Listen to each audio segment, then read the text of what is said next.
Maybe you'll start to realize your value again. 9. She avoids unpleasant talks. How many times have you sought to have a serious chat with her, only to be greeted with silence, deflection, or even irritation? You know what I mean. Those occasions when you attempt to open up about something crucial, anything that's been resting heavily on your heart. You approach her with honesty, with vulnerability, maybe even with the sign 10. Self-centeredness. One-sided love isn't love at all. Tiny amount of worry, since relationships are formed on the basis of communication. Correct.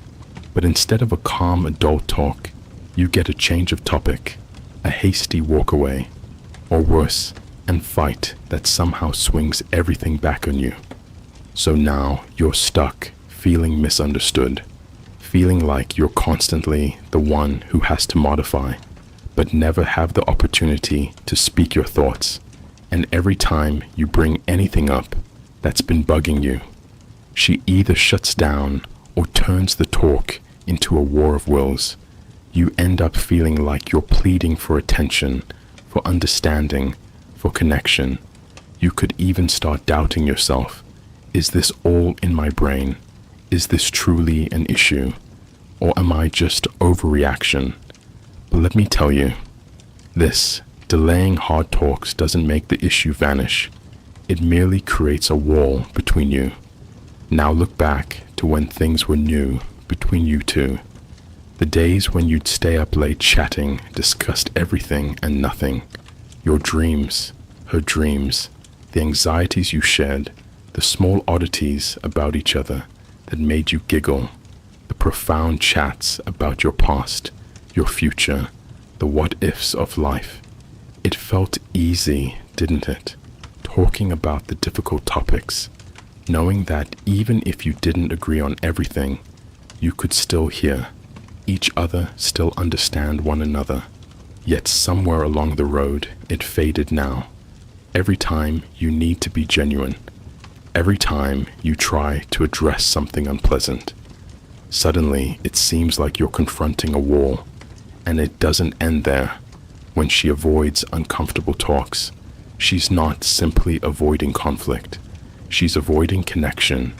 She's avoiding the precise thing that establishes a strong partnership, emotional closeness. Marcus Aurelius once remarked, "The hindrance to action enhances progress. What stands in the way becomes the way." But here's the kicker. If every obstacle, whenever your relationship is thrown under the rug, nothing ever really gets fixed. And in the end, those unsolved problems become the one thing that breaks you apart. Let me ask you something personal. When was the last time you felt genuinely heard by her? Not just listened to, not just recognized, but actually heard. When was the last time you brought something significant to the table, and she replied with the same amount of respect, caring, and commitment that you showed her? If you can't recall, if the quiet is louder than the talk itself, then you're being kept in the dark. And here's the sad part. She's not helping you. She's hurting you. Because love isn't about sign 11, a history of betrayal. Past conduct is a major predictor. Avoiding the difficult things. It's about tackling it together. And if she's not prepared to participate in those unpleasant chats, then maybe she's not ready to actually grow with you. She's simply prepared to show up for the simple things, the fluff. But what happens when life throws a curveball? What happens when it's no longer about enjoyable dates, but genuine? Speak about your future, your struggles, your aspirations. That's when you'll know whether she's actually ready to be your partner, or if she's simply keeping you in a cozy zone where nothing ever changes. Remain with me, because the next indication may eventually help you comprehend whether you're creating a future or simply wasting your time. 10. She prioritizes others over you. Have you ever felt that you were merely one of many persons in her life? rather than the most important one. Maybe you've been there, where her friends, her family, or even her work come first, and you're left waiting for bits of her time, attention, and energy. You've attempted to be understanding, tried to be patient, but after a while it begins to sting. You start to know you're not her priority. Maybe it's been like this for a long. Now she'll cancel plans to hang out with her pals. Yet, when you attempt to arrange a great evening for the two of you, she's too busy. Or maybe you've been enthusiastic about spending some quality time together, just the two of you, but then you find out she's gone for a family event, or her pals need her, or work takes her away. Once again, at first you convince yourself it's not a big issue. Life happens. We all get busy. But then the pattern repeats, and the more it occurs, the more you start to wonder, am I not essential enough to be emphasized in her life? Look back to the beginning of your relationship. Recall those first several months when everything was fresh. You couldn't get enough of each other. You'd find time to chat, to be together, increasing shortage. The cattle also are suffering, their coats matted with frost as they snuggle close in the barn, their breath steaming in the frigid air. As the day drags on, you trek out into the snow to get what firewood you can. It's back-breaking labor, and your hands rapidly get rough and chapped from the cold. But you know that without a fire, your family will not survive.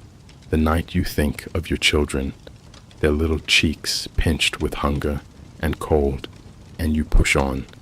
This was the truth for so numerous in medieval times, a continual war against the elements, a fight for survival that dominated every waking hour. And yet, even in the midst of such adversity, there were moments of resilience and even pleasure to be discovered. You see, the medieval world was one highly attuned to the cycles of nature.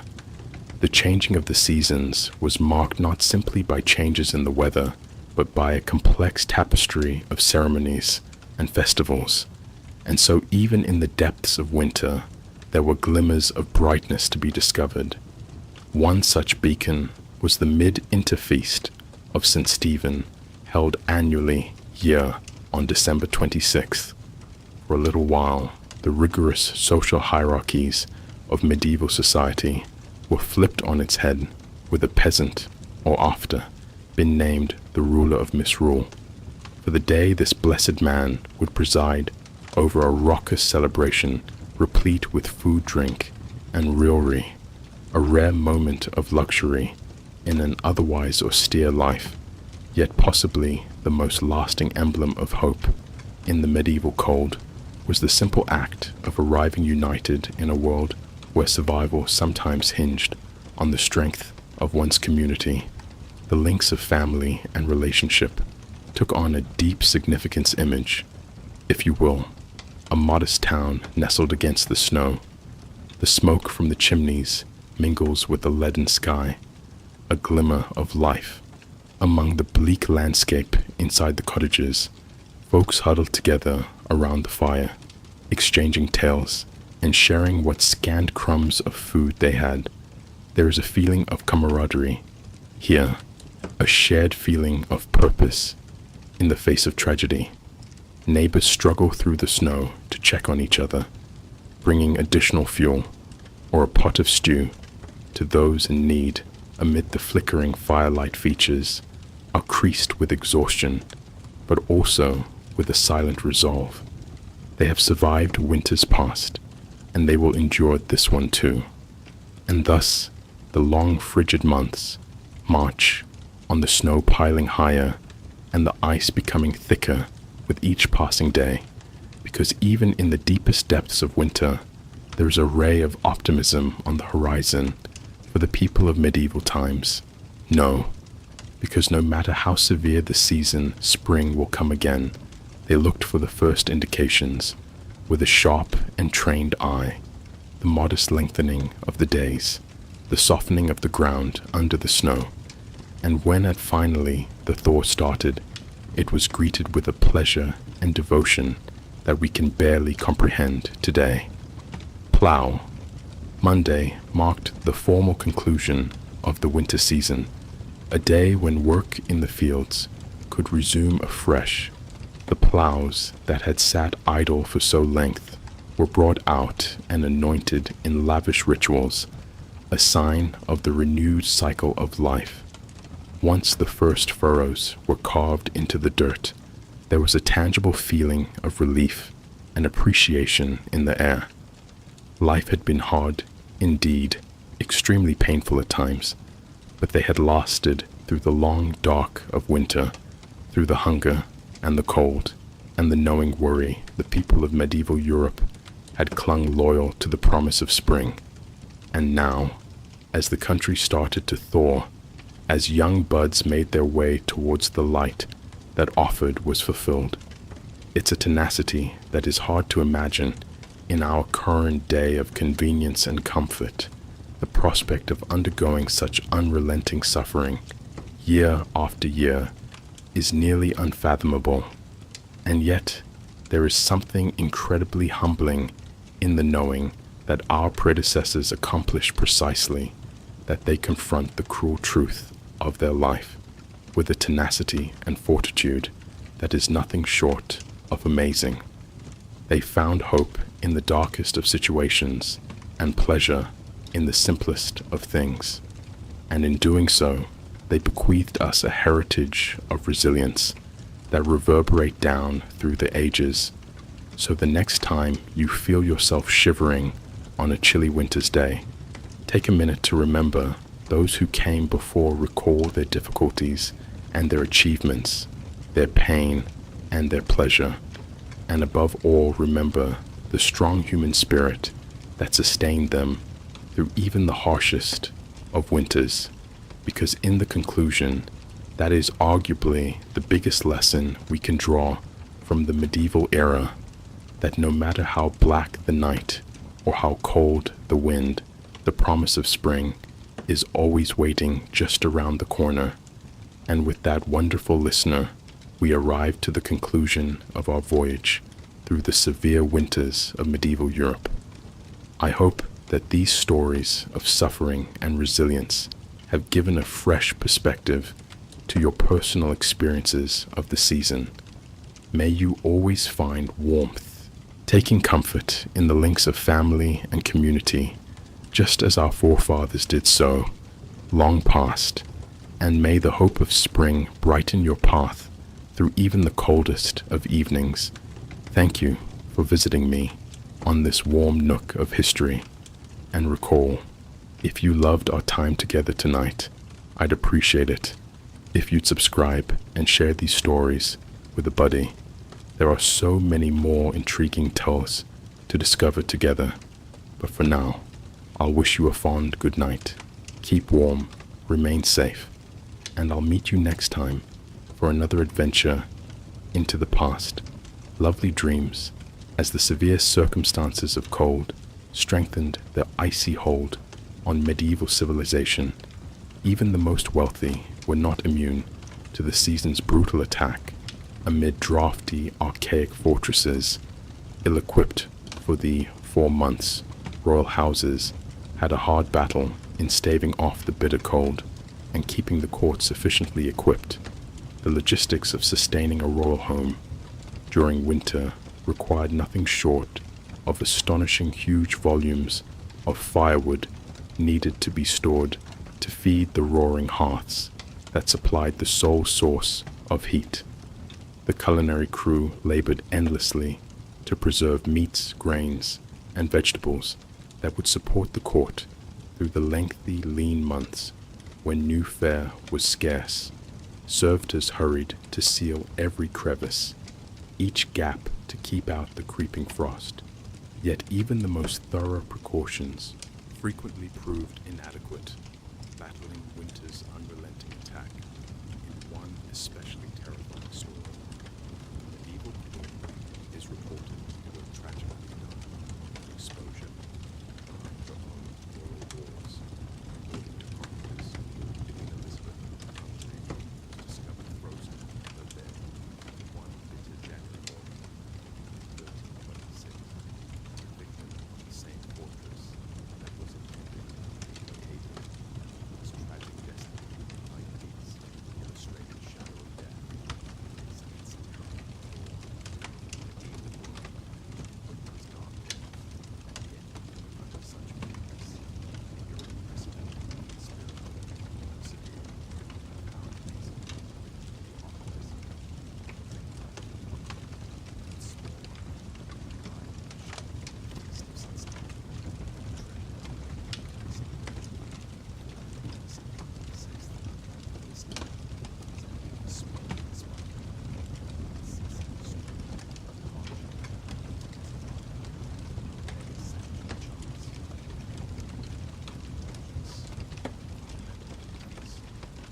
offer amusing edicts to his betters. Nevertheless, perhaps this act of satin liberty offered a critical pressure valve for the festering emotions and resentments built under the repressive medieval order. The strict distinctions between lord and vassal dissolved for one mirth-filled day when everyone might join as equals in the eating games and carousing the spirit of community. Produced by such events was more than simple amusement. It was an essential survival strategy, with winter's severity threatening to shatter both body and spirit. The links of camaraderie and kindness created during the Feast of Stephen and similar revelries helped maintain the population through the leanest times. One chronicle from 1377 relates the heartbreaking story of two peasant households whose meager winter provisions had been spent well before springs, coming on the edge of perishing from starvation. They plucked the last of their ragged resources to share a simple dinner on the feast of St. Stephen. That act of kindness and solidarity provided them the ability to survive the season's remaining horrors.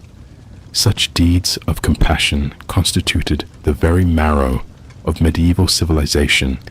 In winter, when a helping hand reached to a frostbitten traveler, or an extra log handed to a shivering widow, might make the difference between life and death. Our common aim of facing winter's attack together shaped a culture of dependency that resisted the era's frequently merciless division. Yet even the hottest displays of conviviality and kindred feeling ultimately chilled as winter's unremitting agony extended on interminably.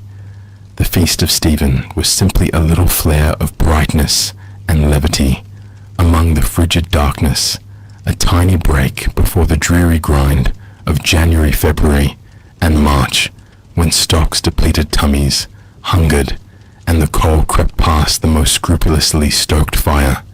The faint hope of distant spring appeared to dissolve into impossible, and yet year after grueling year, medieval society persisted against all obstacles with incredible pain and agony.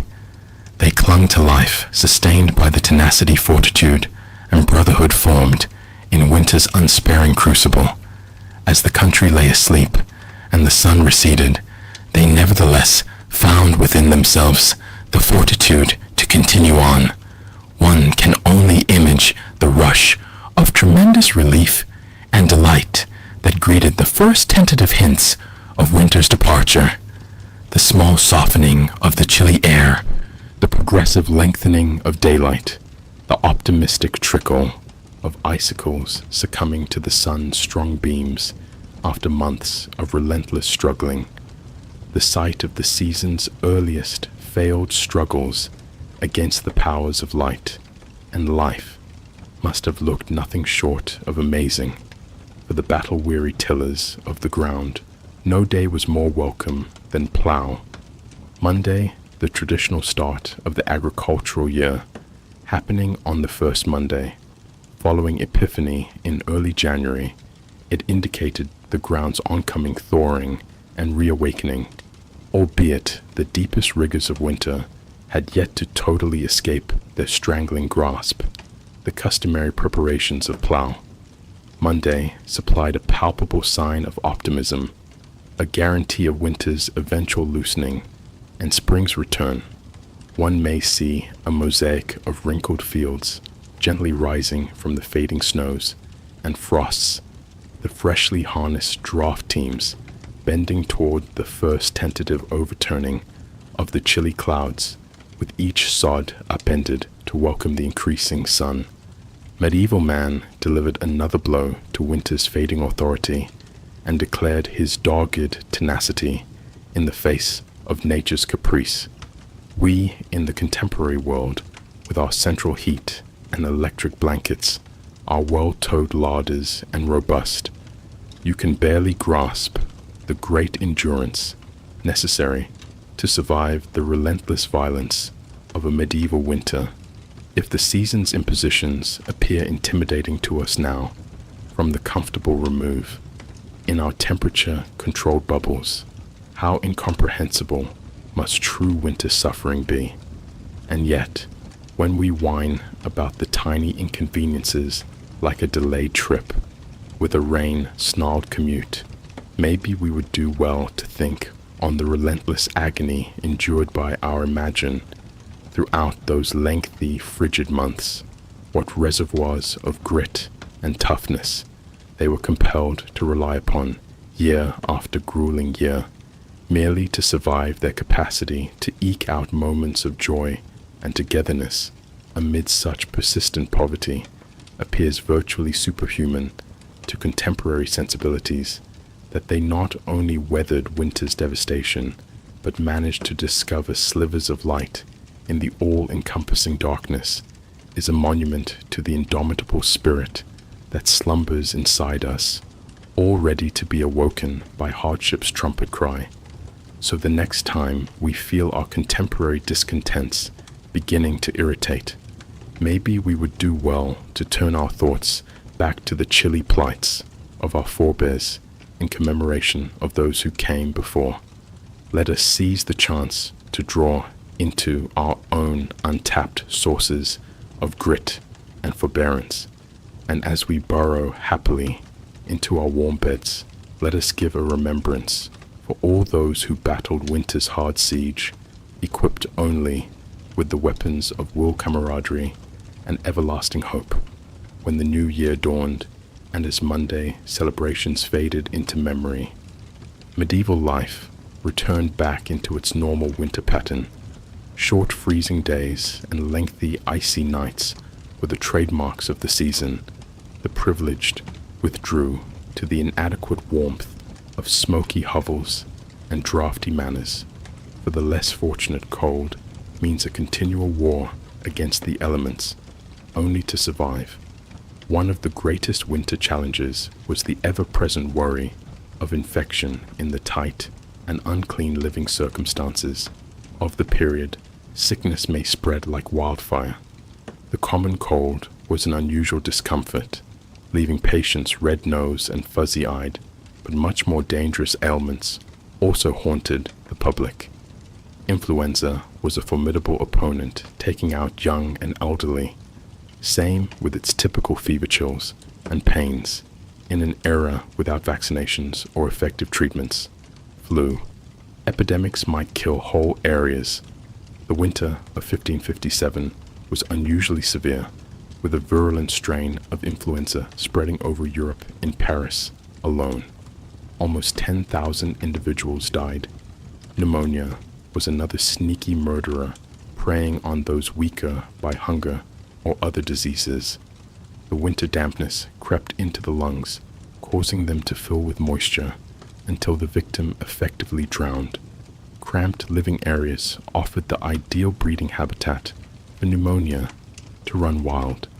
It was not uncommon for numerous members of the same family to succumb, leaving orphan children and destroyed lives in its wake. Even royalty was not spared the ravages of winter illness.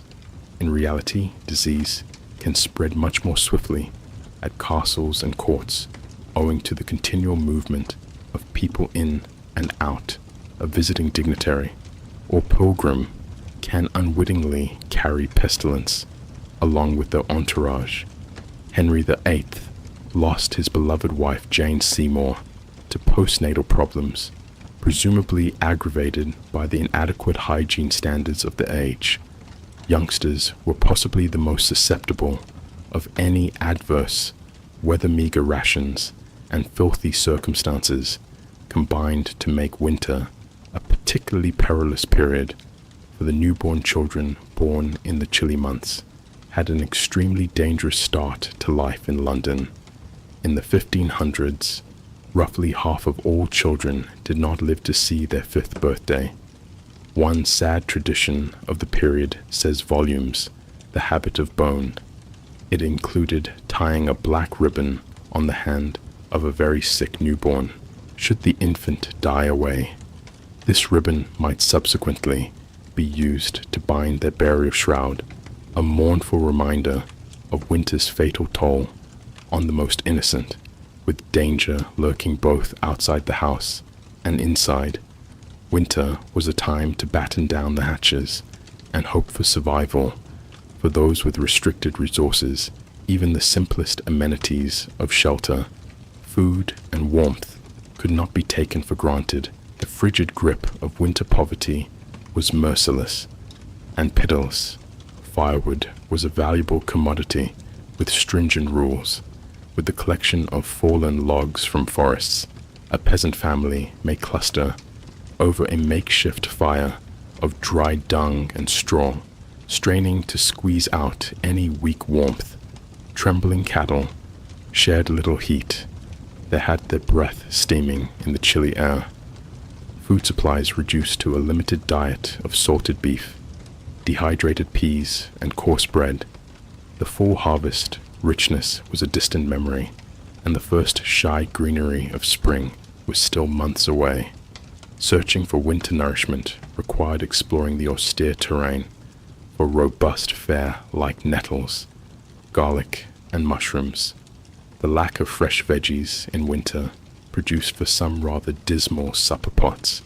A typical pottage may comprise peas, beans, salty pork, and if fortunate, some foraged greens and wild onions for flavor, bland and tiresome, but adequate to keep body and soul together till spring for many. Even this unpleasant monotony was an impossible luxury. Storms, droughts, pests, and other disasters might annihilate food reserves, throwing whole areas into danger. The Great Famine of 1315 was an especially painful event, caused by unrelenting torrential rains that damaged crops in the fields. Throughout northern Europe, historical reports describe a terrifying scene of desperate people forced to eating dogs, horses, and even human flesh. In their hunger, parents were alleged to have suffocated their famished children as an act of mercy. Corpses littered the streets and fields, too many for suitable burial. Yet this famine was exceptional for its intensity and extent. Regional crop failures and food shortages were an ever-present menace. A medieval winter diet trod a narrow wire between sustenance and hunger. It was a period of hunkering in with the belief that things will soon get worse before they got better beyond minimum survival. Winter influenced every area of medieval life. Leisure, religion, devotion, and even crime and punishment took on the unmistakable imprint of the season. The sheer drudgery of clawing out a living in the brutal cold impacted many parts of life. Socially, winter was a time of pulling in and depending on the relationships of family and community. The joyful meetings around the Ula fire gave way to more solemn pursuits, with travel, hazardous, and daylight-limited individuals went inside for entertainment and enrichment. Throughout the long dark hours, telling tales and singing music helped to pass away the hours. The flashing glow of rushlights or tallow candles highlighted images of stitching, weaving, and whittling with idle hands, considered as the devil's playground. Industriousness was more need than that winter's imprisonment at least gave adequate opportunity for such useful occupations, for the literate winter gave an opportunity to cuddle up with a nice book, while this was a very elite club in England at the closing. Around the 15th century, a modest tradesman's library may boast a Bible, a Book of Oz, and possibly some merry jests or stories of Robin Hood. Just the affluent could afford the beautifully illustrated books, so treasured by bibliophiles. Those who could read frequently did it aloud for the pleasure and enjoyment of the entire home.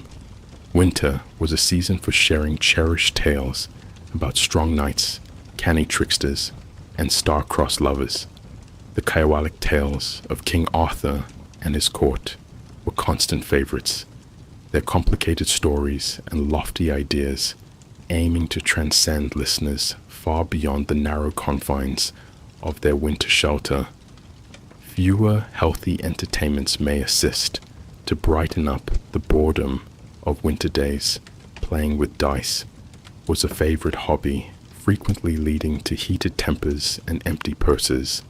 The clatter of knuckle bones and the rattling of dice would ring out in many a pub and stately hall as fortunes were gained and lost.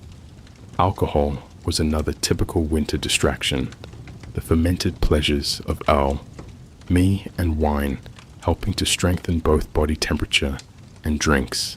Public pubs enjoyed a flourishing trade, giving convivial entertainment and an escape from the severe cold inebriation typically led to looser tongues and lower inhibitions, prompting spirited arguments, bawdy songs, and even a brawl or two.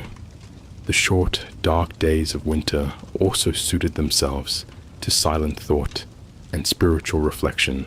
The church had considerable power in the medieval psyche, and winter was a time for coming closer to God with agricultural labor. During a lull, more time may be dedicated to prayer, penance, and good actions. The traditional nativity performances and pageants of Christmastide gave way to more serious devotions.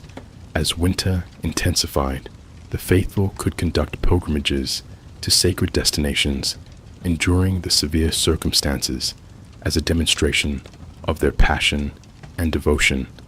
Some spent hours in silent churches, fingering rosary beads, frozen with cold, and thinking on their eternity. Soul charity was also a prominent winter virtue, with almsgiving viewed as a Christian responsibility. The 7 acts of physical kindness lay forth a framework for generosity, feeding the hungry, providing water to the thirsty, sheltering the homeless, clothing the naked, visiting inmates, nursing the ill, and burying the dead in a season of famine. During adversity, little actions of human compassion might make all the difference. Of course, winter's severity occasionally brought out the worst in human nature as well. Crime tended to grow as desperation set in, and potential for theft increased, with individuals spending more time inside, in close quarters. Tempers frequently flared, leading to a surge in attacks. With other violent crimes, the medieval judicial system was ill-equipped to cope with this seasonal rise in lawlessness. Trials were sometimes postponed until the weather improved, letting the accused to wait in damp and overcrowded prisons. Penalties might be severe, with fines, floggings, and even executions meted out to those found guilty, because even in the face of winter's grim reality, the indomitable human spirit lasted. Individuals sought tiny pleasures and moments of levity, where they could. The distant prospect of spring supported them through the darkest and coldest nights. The longer days of February gave a welcome relief, with the feast of St. Valentine on the 14th. This old pagan fertility, rite Christianized into a festival of love, was eagerly accepted by the people of the Middle Ages. It was a bright spark of love and kindness. In the deep center of winter's depths, the tradition of drawing names for Valentine sweethearts was well established by the 15th century. Suitable women and boys would gather to draw slips of paper from a bowl binding their love destiny. For the next year, these yearly couplings sometimes led to festive flirtations and occasionally even weddings. Flowers, sweets, and heartfelt letters were frequent gestures of love given between Valentine sweethearts. The simple act of receiving a handcrafted card from an admirer might send hearts aflutter. Even in the chilliest weather, winter, with all its hardships, could not ice the embers of love. as the feast of St. Valentine passed. Throughout Lent, the austerities of the season deepened, yet there was a feeling that the worst was now past, and happier days lie ahead. The snowdrops and crocuses, peeping their frail heads through the ice, presented clear proof that winter's chilly downpour was finally. Throughout during the Middle Ages, the constant rotation of the seasons influenced every element of existence, and no season made its mark more clearly than winter. It was a period of scarcity and struggle, when just survival was an accomplishment, and yet it was also a moment of tenacity and quiet fortitude in the face of the harshest of elements. Medieval winter was a test of the human soul, a testing ground for the ideals of religion, family, and community. The twinkling icicles, icy meadows, and longo fields may have been a picture lovely setting, yet the reality of the season were everything from gorgeous. Nevertheless, this furnace of snow and ice and hunger also created individuals with exceptional fortitude and endurance. The Middle Ages were founded on the backs of those who could weather the absolute worst that winter has to give, and yet find cause to hope for spring. There is arguably no better testament to their obstinate vigor. Thus, the next time you find yourself bemoaning a delayed train or a slippery sidewalk, spare a concern for your medieval forefathers unequipped with warm socks, core heating, or weather applications. They faced each winter as a fight to be waged with every resource at their disposal, and they emerged triumphant spring. Every spring, we are the heirs and benefactors of their tenacity and unshakable soul. And with that, I shall leave you to your cozy bed and electric blankets safe, in the knowledge that winter has been substantially tamed, owing in no little part to those who came before and taught us how it's done. May your dreams be of soft snowfalls and cozy hearths, and may you awoke to a world where winter is more friend than adversary. As the faint winter sun strained to breach the lean, gloomy clouds, the inhabitants of medieval Europe shuddered and pulled their threadbare cloaks closer, grumbling from scant winter diets. Yet today, as the light lingered a little longer in the sky each day, glinting off the melting snow, there was reason for jubilation around the nation.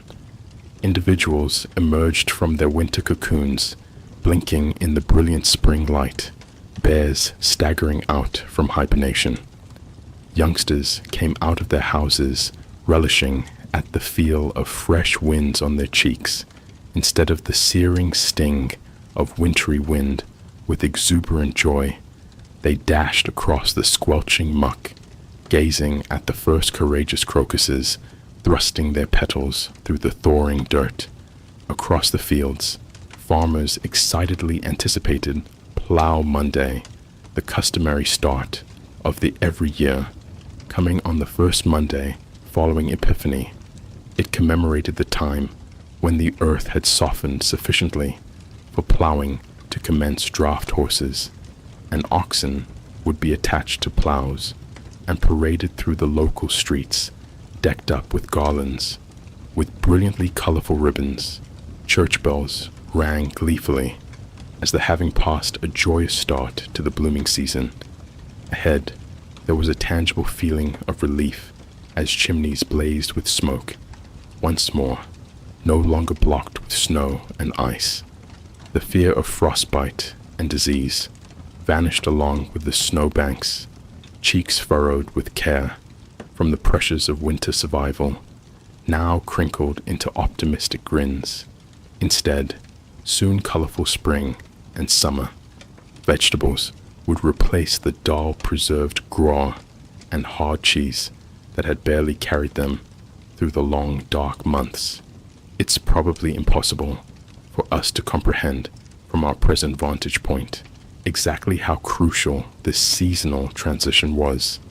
We may moan about slippery highways, We grumble about losing an hour of sleep to daylight savings time, but for our medieval predecessors, the coming of spring was nothing short of life-affirming. It meant they had endured winter's harsh onslaught, staving off famine and disease. For one more year, the skeleton trees enveloping themselves in green once again was an external indication of the inner rebirth and restoration traditional people felt when warmth and light returned. Some of that joy can still be heard reverberating through the years in bright medieval folk tunes and poems that welcome spring's beautiful return. One English tune, Bouncy declared, lute song, cuckoo, groweth said, and bloweth, med, and springeth. The doobie new sing cuckoo, which approximately translates to loudly sing cuckoo. The seed is sprouting, and the meadow is blossoming, and the wood is sprouting up, a new sing cuckoo. The pure, irrepressible delight is obvious flowing out in simple yet intriguing rhyme.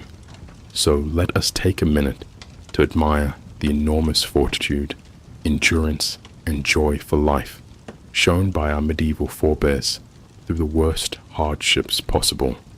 They survived making it through each winter by the grit of their teeth and the ties of their communities. And when April brightness and bird singing pierced winter's dreary stillness, at long last they delighted totally, knowing they had once again prevailed over nature's brutality. As we cuddle into our warm beds, possibly complaining half-heartedly about the cold outside our windows, we may spare a thought for those long-ago souls, the ones who would heave breath of utter joy as the snow gave way to mud slinging, raising their shutters and letting the spring air surge in the ones who met winter's cruelty with a resilience and enthusiastic drive to live that should humbling us to this day. Let their bravery be a lesson to us as we confront our own difficult seasons, physically or symbolically. If they could rise from the depths of winter scarcity with such unabashed joy, then surely we too can find wellspring springs of hope to sustain us. The thaw will come, the sun will return, and we shall go out once again into the light voices linked in a booming choir of LWD sing cuckoo. The blizzards and biting frosts continue to torture the country, yet medieval people retained a dogged endurance. Even in the darkest depths of winter, they sought methods to assist one another, withstand the storm neighbors, shared what scant food. Why was the feast of St. Stephen on December 26th a day of rejoicing merriment and wonderfully subversive reversals of fate? By old tradition, a single peasant was anointed the ruler of misrule. On this day, gleefully lording over his bets in a lovely piece of sanctioned revolt, one can only image the raucous peal of laughter that went out as the lowliest serf ordered about the local nobleman with faux imperiousness. For one lovely day, the customary norms and hierarchies fell away, and everyone reveled together as equals. The icy grind of winter appeared to fade, pushed back by the dazzling flare of social delight. Yet soon enough, the joyous pleasures would finish. The misrule would be righted, and the cold, harsh harshness of winter will fall. Once again, the folks would struggle back to their hearths and their tasks, the biting of the wind seeming to mock the ephemeral warmth of thus the war against winter's gloomy siege resumed uninterrupted. And yet even in the bleakest depths of winter, there were quiet deeds of bravery and compassion that thawed the cold from even the most careworn hearts. Neighbors shared scant supplies among others much less fortunate, demonstrating a generosity of soul that no cold could diminish. A certain Dame Matilda of York was said to have once donated her only cloak to a destitute beggar lady, freezing herself through the long trek home. When questioned why she would forsake her one barrier against the terrible cold, she merely smiled serenely and stated, "The warmth of human love is a fire that never goes out."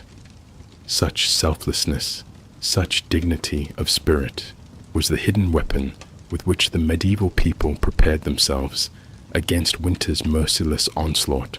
For, while winter may freeze their fingers and toes, it could not harm the invincible summer that showered everlasting in their hearts.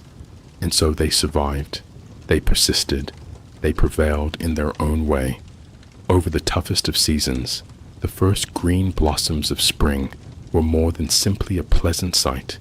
They were a live witness to the tenacity of the human will, the indomitable spirit. It might survive any winter, no matter how dark or chilly. As we nestle further beneath our comfy electric blankets, maybe we would do well to recall the hardships and successes of our medieval forefathers, for in their constant war against the elements, in their obstinate refusal to yield before nature's unpredictable wrath, they established a legacy of endurance that warms us until today.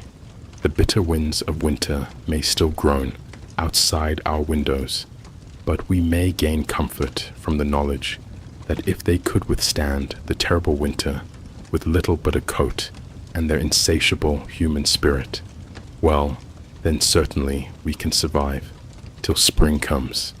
Once more, spring at last, when the frigid grip of winter finally started to relax. Medieval people anxiously anticipated the coming of better weather. They had survived months in severe cold, huddling in tight quarters, bellies grumbling from scant winter diets. Yet today, as the light lingered a little longer in the sky each day, glinting off the melting snow, there was reason for jubilation around the nation. Individuals emerged from their winter cocoons, blinking in the brilliant spring light, bears staggering out from hibernation. Youngsters came out of their houses, relishing at the feel of fresh winds on their cheeks, instead of the searing sting of wintry wind. With exuberant joy, they dashed across the squelching muck, gazing at the first courageous crocuses, thrusting their petals through the thawing dirt. Across the fields, farmers excitedly anticipated plow. Monday, the customary start of the every year, coming on the first Monday following Epiphany, it commemorated the time when the earth had softened sufficiently for plowing to commence draft horses, and oxen would be attached to plows and paraded through the local streets, decked up with garlands, with brilliantly colorful ribbons. Church bells rang gleefully as the having passed a joyous start to the blooming season. Ahead, there was a tangible feeling of relief as chimneys blazed with smoke, once more no longer blocked with snow and ice. The fear of frostbite and disease vanished along with the snowbanks, cheeks furrowed with care from the pressures of winter survival, now crinkled into optimistic grins. Instead, soon colorful spring and summer vegetables would replace the dull preserved gruel and hard cheese that had barely carried them through the long, dark months. It's probably impossible for us to comprehend from our present vantage point exactly how crucial this seasonal transition was. We may moan about slippery highways. We grumble about losing an hour of sleep to daylight savings time. But for our medieval predecessors, the coming of spring was nothing short of life-affirming. It meant they had endured winter's harsh onslaught, staving off famine and disease. For one more year, the skeleton trees enveloping themselves in green once again was an external indication of the inner rebirth and restoration traditional people felt when warmth and light returned. Some of that joy can still be heard reverberating through the years in bright medieval folk tunes and poems that welcome spring's beautiful return. one English tune. Bouncy declared, lewd song, cuckoo, groweth said, and bloweth, med, and springeth. The DW new sing cuckoo, which approximately translates to loudly sing cuckoo. The seed is sprouting, and the meadow is blossoming, and the wood is sprouting up, a new sing cuckoo. The pure, irrepressible delight is obvious flowing out in simple yet intriguing rhyme. So let us take a minute to admire the enormous fortitude, endurance, and joy for life shown by our medieval forebears through the worst hardships possible. They survived making it through each winter by the grit of their teeth and the ties of their communities. And when April brightness and bird singing pierced winter's dreary stillness, at long last they delighted totally, knowing they had once again prevailed over nature's brutality, as we cuddle into our warm beds, possibly complaining half-heartedly about the cold. Outside our windows, we may spare a thought for those long-ago souls, the ones who would heave breath of utter joy as the snow gave way to mud slinging, raising their shutters and letting the spring air surge, and the ones who met winter's cruelty with a resilience and enthusiastic drive to live that should humbling us to this day. Let their bravery be a lesson to us as we confront our own difficult seasons, physically or symbolically. If they could rise from the depths of winter scarcity with such unabashed joy, then surely we too can find well springs of hope to sustain us. The thaw will come, the sun will return, and we shall go out once again into the light voices linked in a booming choir of LWD sing cuckoo. The blizzards and biting frosts continued to torture the country, yet medieval people retained a dogged endurance. Even in the darkest depths of winter, they sought methods to assist one another, withstand the storm neighbors, shared what scant food they had taken, turns hosting community dinners. Towns allocated young men to check on elderly widows, providing them firewood and mending their dilapidated cottages. One such widow was Agnes, an elderly lady with no relatives to care for her. Her bones ached furiously in the cold, and her hands shook as she sought to start a fire, to no avail. She had almost given up hope when there was a knock at the door. It was Tom, a strapping local boy, whose cheeks red from the cutting wind. He carried not just an armful of wood, but a bag of dried peas and a chunk of salted pork supplied by other residents. Floods of appreciation rushed down Agnes's wrinkled cheeks as Tom fueled a roaring blazing in her fireplace. For the first time in weeks, warmth poured back into her emaciated body. Such gestures of kindness were prevalent in these lean times. The rich and even the nobles were not excluded from compassion. Lady Margaret, wife of the local earl, was recognized for her benevolence. In cold months, despite her castle, larders were adequately provisioned. She insisted on transporting carts of grains and stored foodstuffs to the poorest peasants on her husband's estate. Some of her high-born peers sneered at this, considering the peasants as scarcely better than the cattle. Why spend excellent food on them? Yet Lady Margaret stood loyal to her Christian obligation to care for the less fortunate. One specific winter famine battered the region badly. Lady Margaret labored determinedly to expand the castle supplies, asking the chefs to make substantial soups and stews to hand out to the starved poor who came begging at the gates. The kitchen lads muttered at the additional effort, but the chef, a portly guy called Bernard, shared his mistress's feeling of noblesse oblige.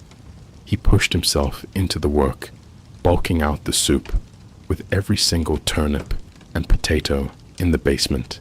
The voracious peasants greedily slurped it down, careless of the gristly chunks of mutton floating in the dry soup. For others, it would be their sole food for days if winter dragged on. Even Lady Margaret's funds started to run short. She went to surreptitiously selling some of her jewels and finery to obtain more supplies from adjacent towns. Her husband, the Earl, opted to look the other way, appreciating his wife's religiosity, even as he, fearing it would leave them susceptible to hard times. The church also played its role in assisting the suffering monasteries, opened their doors to the destitute and infirm, providing them a cozy pallet of straw to sleep on, with a simple daily supper of bread and ale. Some even established crude clinics to care the frostbitten and dangerously sick.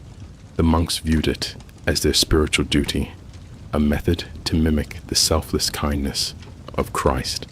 Brother William was a young novice entrusted with caring to the ill at his monastery's hospital. Amidst the sights and odors of sickness and decay, twisted his stomach. He forced himself to spoon soup into the mouths of toothless elderly and replace the pus-drenched bandages of weeping wounds. He begged hard for the courage to endure this difficulty, and God, that his position in life spared him the greatest ravages of winter, because winter was the great equalizer, laying down rich and poor alike with its frigid scythe. Definitely the affluent could afford thicker woolen hose and pleasures like hot mulled wine, yet they still chilled in their draughty surroundings. They concerned about their winnowing supplies, and death came for them too. In the kind of winter-born sickness, the aristocratic Lady Isabel, was heavily pregnant amid an especially brutal cold spell, tucked away in her confined cell. She had every luxury, a crackling fire, heaps of furs, and devoted attendants to care to her every need. Yet contagion has a way of getting past even the toughest fortress defenses. A kitchen maid with a hacker cough sent Lady Isabel a posset of warm milk and medicines within days. The expecting mother was burning with fever, her lungs crackling. The infant arrived too soon, a little wisp of a creature that never drew breath by week's end. Lady Isabel, too, was dead. The king himself was not exempt. Henry V, a holy and kind soul, fretted incessantly over the misery of his peasants. During the harsh winter of 1433, the royal doctors ordered him a tonic of cinnamon and ginger to fight off the cold humors. Yet nevertheless, he slipped into a profound despair, unable to thaw his hands, even when shoved practically into the roaring hearth. Some believed it was God's judgment for Henry's frailty as a ruler. In fact, seasonal depression was a disease that may affect any individual, from mightiest monarch to lowliest waves, as the days slowly started to lengthen and the fiercely clenched hand of winter finally began to soften. They allowed themselves to think about spring. Soon they hoped the land would thaw and the first tentative buds would grow on the skeleton trees. The huge wheel of the agricultural year might begin to revolve once again in the opening days of spring. On the first Monday following Epiphany, medieval people celebrated Plough. Monday, this was when the first symbolic furrow would be carved from the frost-spangled ground, a hopeful presage of the harvests. To come, village men smeared their faces with soot for luck and marched along the muddy alleyways with their plowshare held high, chanting bawdy tunes to rouse the slumbering earth. Later, there was dancing and substantial meal, and much quaffing of beers. It was a pledge, a commitment that the gloomy days of winter were passing, and brighter tomorrows were ahead.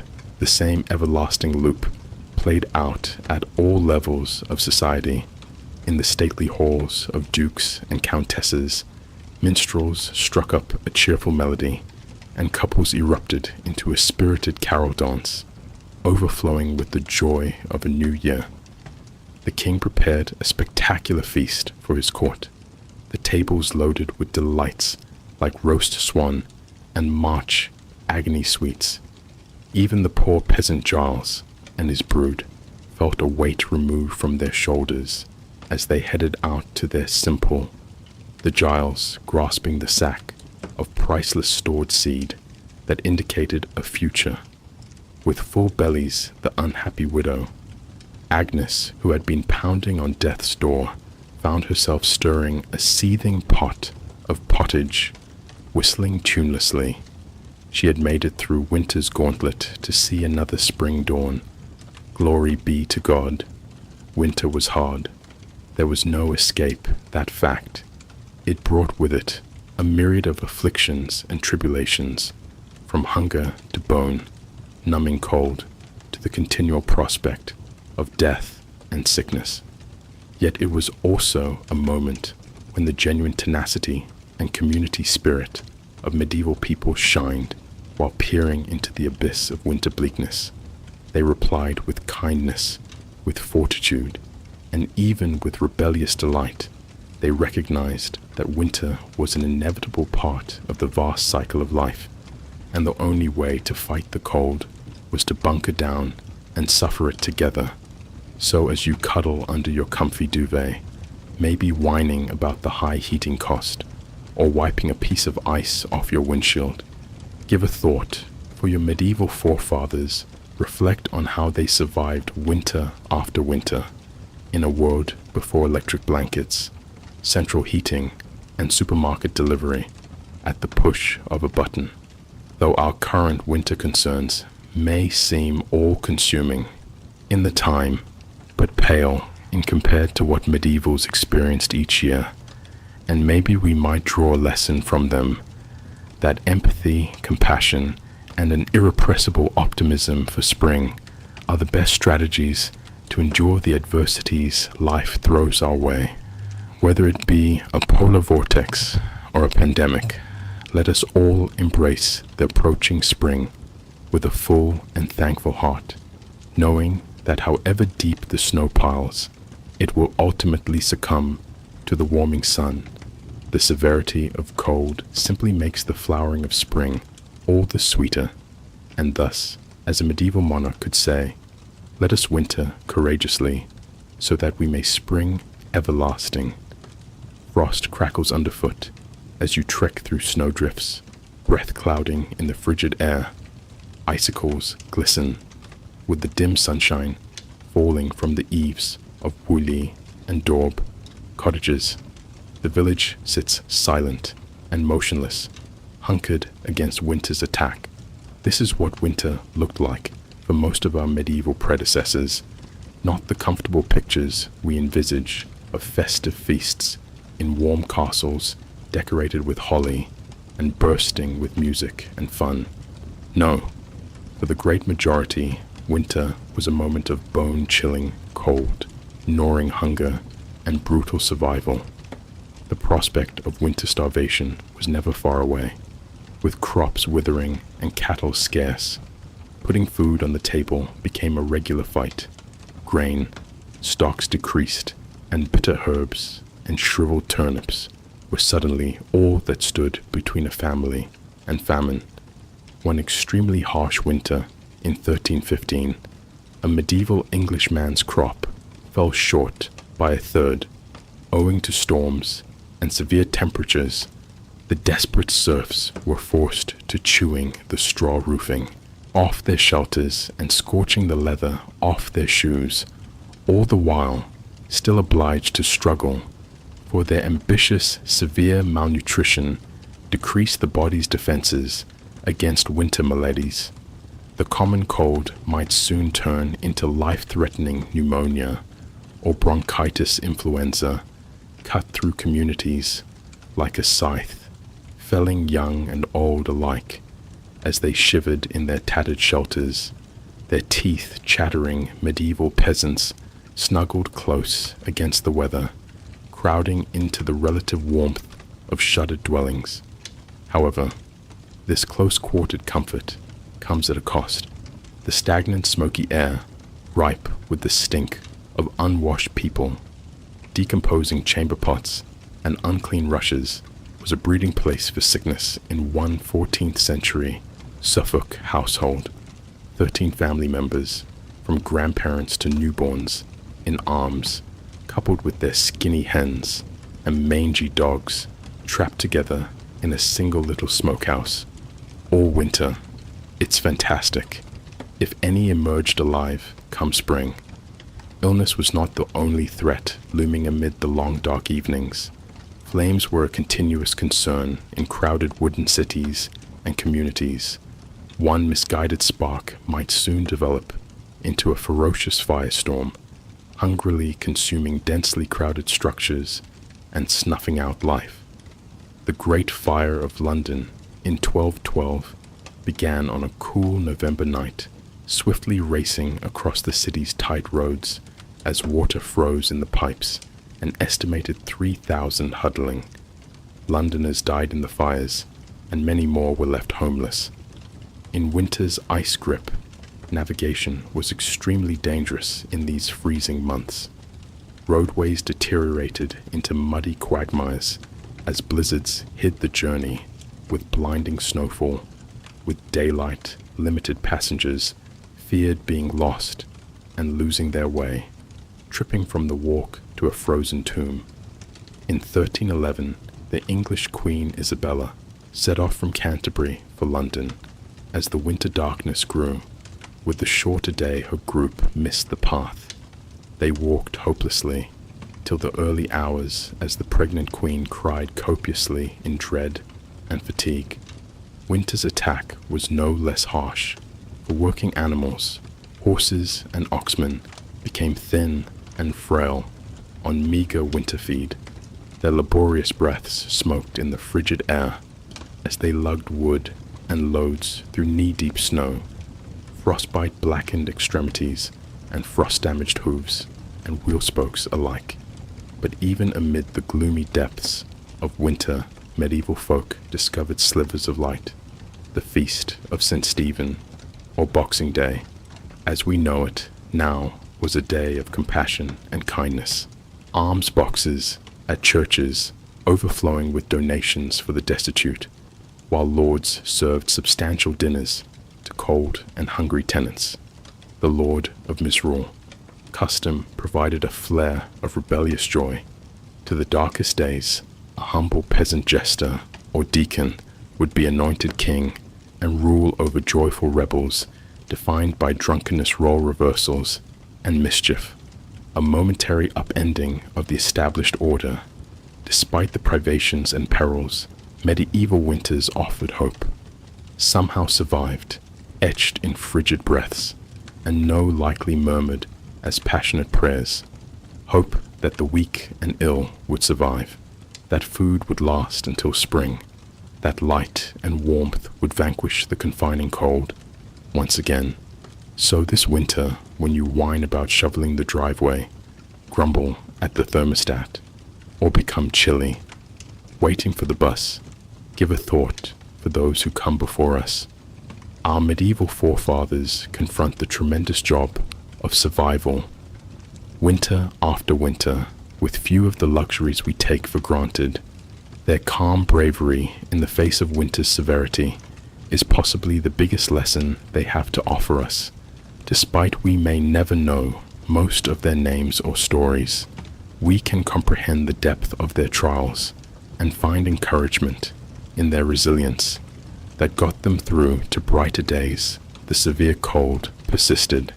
Its ice downpour, altering the landscape, became a crystalline paradise that would be lovely if not for the great misery it put on the residents.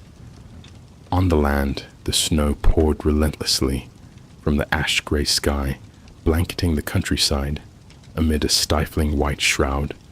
Icicles dangled like sparkling daggers from the eaves of peasant havels and great ways alike. The hearth of flames that burnt day and night gave just a momentary relief from the biting cold smoke. From the treasured fires, hurt thirsty eyes and strangled lungs in the cramped fated air of WLE and Dorb huts, their gathered bodies packed close for warmth, people and cattle alike, the strong odors of excrement and unclean skin blending together, creating a particularly medieval winter scent for others. However, even this uncertain pleasure was a luxury they could hardly afford. Meager food reserves stretched alarmingly thin, and tummies groaned with the relentless pains of hunger. Many of the poorest subsisted on nothing more than coarse bread and thin gruel, hoping they would live to see the spring.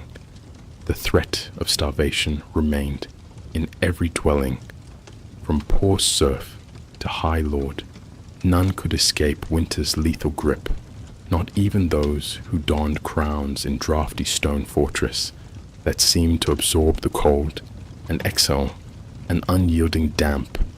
Rulers shuddered under mountains of furs.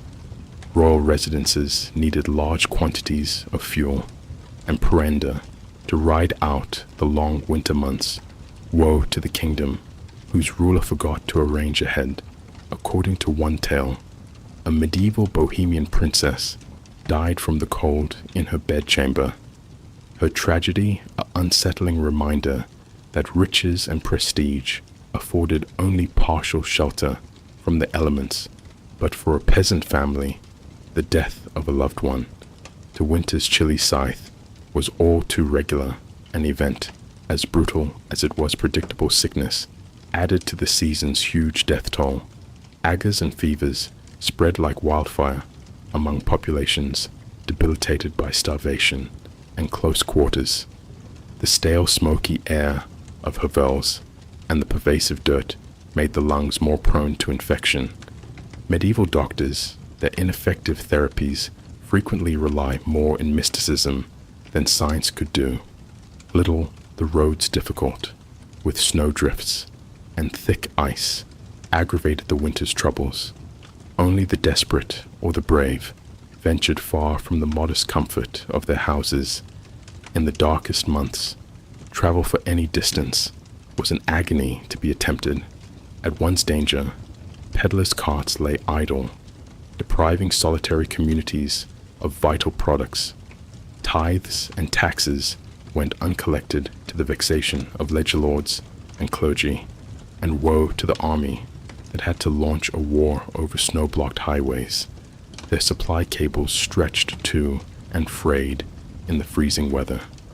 The winter of 1407 witnessed one of the Middle Ages' most astounding military accomplishments derived to this harsh requirement for wintry warfare. The redoubtable Welsh rebel leader, Owain Glyndwr, went combat against the stronger armies of future King Henry V. In the high mountain passes, Glyndwr's warriors, used to tough circumstances, led the English into a trap among the blinding snowstorm. Helpless in their heavy armor, the English lines broke and fled, with many perishing from exposure. Glyndwr's astounding win won as much by the cold as by Welsh martial skill goes on in folklore. To this day, the winters of medieval Europe were frequently distinguished by terrible famines that took countless lives when the cold persisted and spring planting was delayed. Food shortages rapidly followed the tragic global famine of 1315 to 1317, was began by an abnormally wet and frigid spring that deteriorated seedlings in the ground. Consecutive crop failures over the following 2 years put most of the continent into famine. In England, the price of bread increased to 20 times. The typical cost, the destitute resorted to eating grass roots, even the bark off trees, desperate bands. Many scavengers dug into tombs to eat the deceased. It's estimated approximately 25% of the population of cities like Ypres and Bruges in modern-day Belgium died in the French town of Troyes. A gentleman noted in his notebook that the impoverished were eating dogs, horses, and other dirty items. The agony was worsened by crime and sickness, as famished inhabitants resorted to robbery and violence to live one heart-rending tale from the St. Mary's Abbey Chronicles narrates the destiny of a famished lady imprisoned for stealing a loaf of food. The woman was pregnant and famished, but the baker would give her no bread, so she stole a bread and was discovered. The court would not forgive her. Therefore she was hung. As she died, the baby dropped from her womb before the eyes of the people. The infant lay wounded and wailing on the ground, but no one wanted to approach or rescue it, and the baby soon died where it dropped. The starvation eventually alleviated in 1318 when the weather became favorable again and crops started to thrive. Yet the ghost of famine followed the land every winter, preparing to deliver a dismal harvest at the tiniest difficulty. For medieval folks, cold was always a moment of gnawing discomfort, if not plain panic, as they prayed their inadequate food reserves would last until spring. Hunger weakened the inhabitants and leaving them prone to sickness.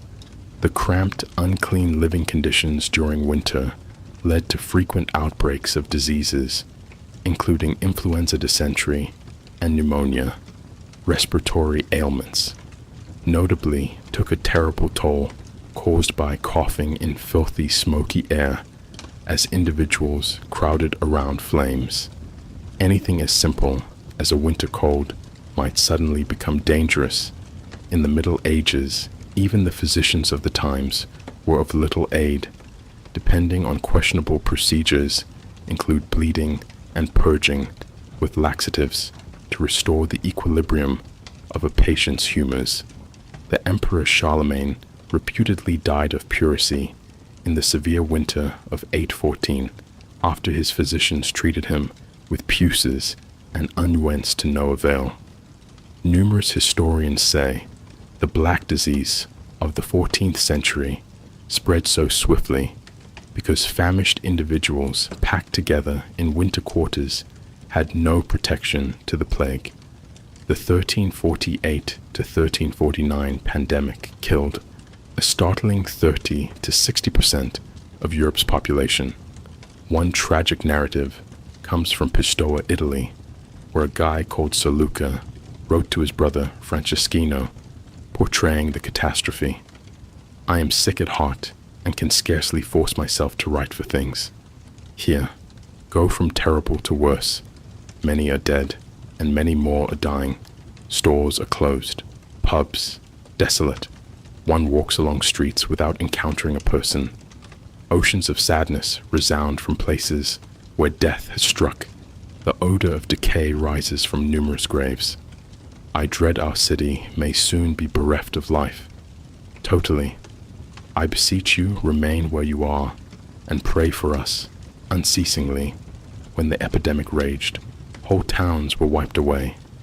The pain was worsened by the anguish of hurried mass burials in freezing ground and ill individuals banished to die alone in the snow. Because fear of infection, the horrific losses of the Black Death left severe psychological wounds and irrevocably ruined the medieval world. Winter was a particularly dreadful period for the elderly young children and expecting moms without the advantages. Without modern treatment, these susceptible groups regularly died to cold illness or malnourishment. It's believed that in certain medieval communities, up to 20 to 30%, many newborns perished during their first year of life.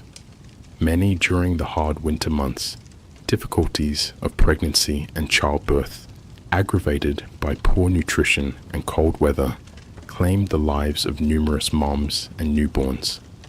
The risks of winter childbirth are depicted by the tragic tragedy of Matilda, the 12-year-old daughter of King Henry VI of England. In the winter of 1120, Matilda was on board a ship named the White Ship, traveling from France to England. The ship struck a rock and immediately sunk, sending Matilda and hundreds of other passengers into the freezing waters of the English Channel. Matilda almost averted drowning by got onto a tiny rescue boat, but then called out for her half-brother William, who was still in the ocean, while the boat sailed back to retrieve William. So many desperate people sought to jump on that it capsized, tossing Matilda back into the frigid seas. The king's young daughter, pregnant with her first kid, died, along with the others. Her grief-stricken father was believed to have dropped dead away at the news and never grinned again. For the rest of his life, the extremely elderly and very young were always at jeopardy during the cold winters of the Middle Ages.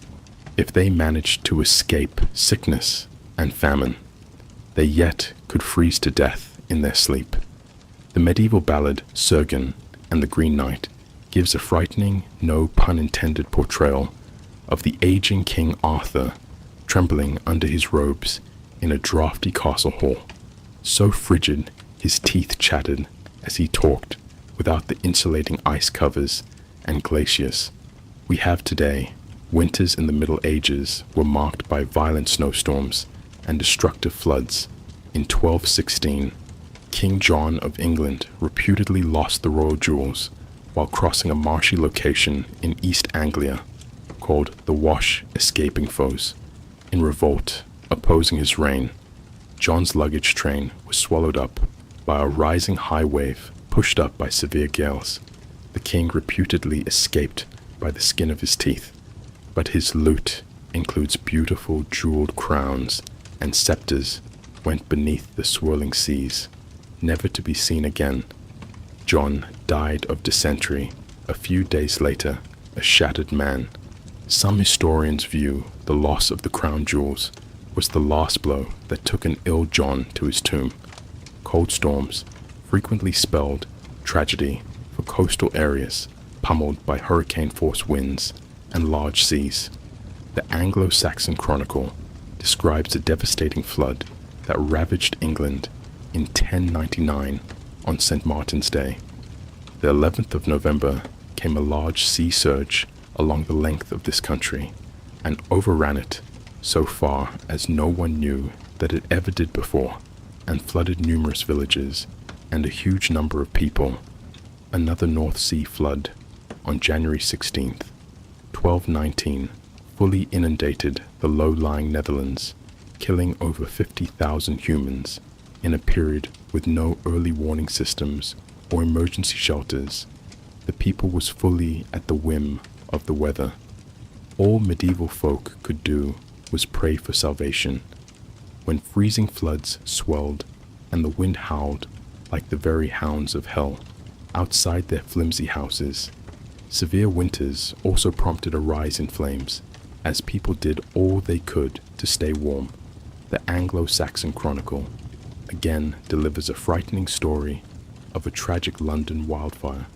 In 1132, a horrible fire broke out on London Bridge and spread so swiftly that before it could be quenched, it burnt out a big section of the city, including the principal church of St. Paul and the Cathedral of Canterbury, alongside many other churches and buildings. The power of the wind and the intensity of the flames dragged blazing beams and sheets of lead from the roofs an astonishing distance, with most structures built of wood and densely squeezed together. It's little surprise medieval towns were such temper traps. The wayward spark. Candle might spark an uncontrollable inferno, particularly with gale force. Cold winds drove the flames into a fury. People ran through narrow, winding streets as their houses burnt behind them, frequently with nothing more than the cloths on their backs. There are innumerable, heartbreaking instances of families split amid the pandemonium, children trampled, and individuals trapped and burnt alive. Given the poor firefighting capabilities of the times, often all citizens could do was throw buckets of water or snow on the flames and hope the wind would change before the whole city torched The destruction might be almost complete, leaving people homeless and hungry in the thick of winter. But arguably, the greatest risk of medieval winter was one that needed no tremendous blizzards, floods, or conflagrations. Sometimes the basic, inexorable, life-sucking cold was enough. It's hard for us to fathom in our contemporary age of central heating and thermal materials, but the bone-freezing damp and persistent gloom of winter was a foe against which there was no resistance in the Middle Ages, with only smoky fireplaces and bundles of furs to fight off the harsh winter cold sunk deep into the bones of medieval folk. Arthritis and rheumatism were common ailments.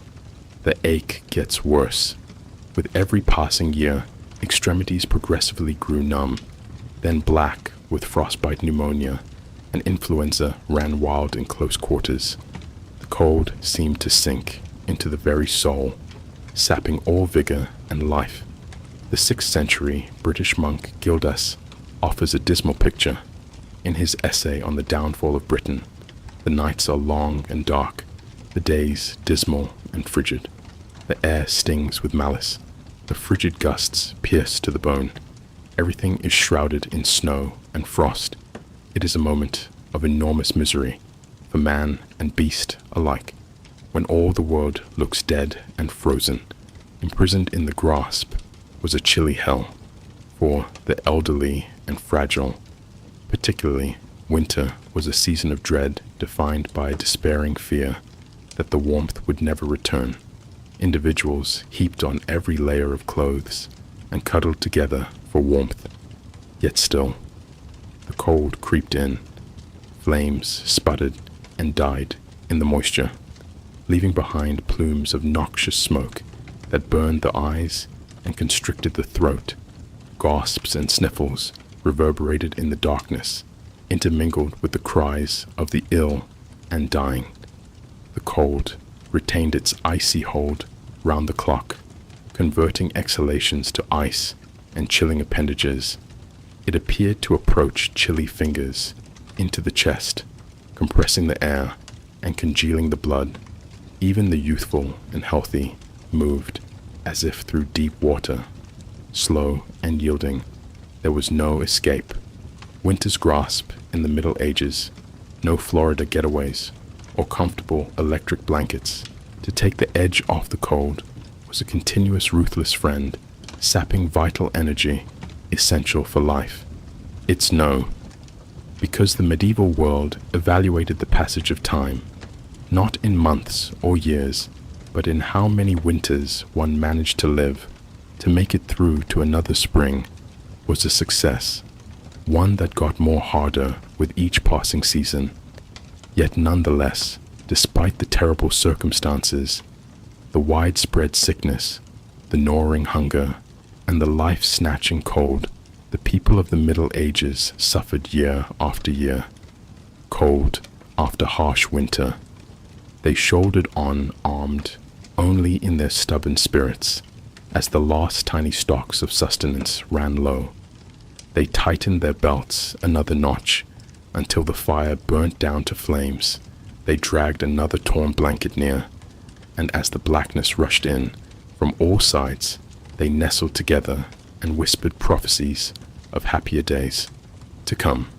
There is a touching part in the 14th century English poetry, Piers Plowman, that depicts the tremendous endurance of the medieval soul through grief and winter's bell. Cold and snow and sleet and hail, all shall pass. When peace prevail, hope will triumph and never fail. Even in the darkest depths of winter, medieval people discovered modest pleasures and moments of grace. Neighbors shared what little they had with others who had considerably less. Among the cold and gloomy people, got together to sing and pray. At night, some claimed they could hear the voices of angels amid the raging winds, assuring that warmth and light will return again.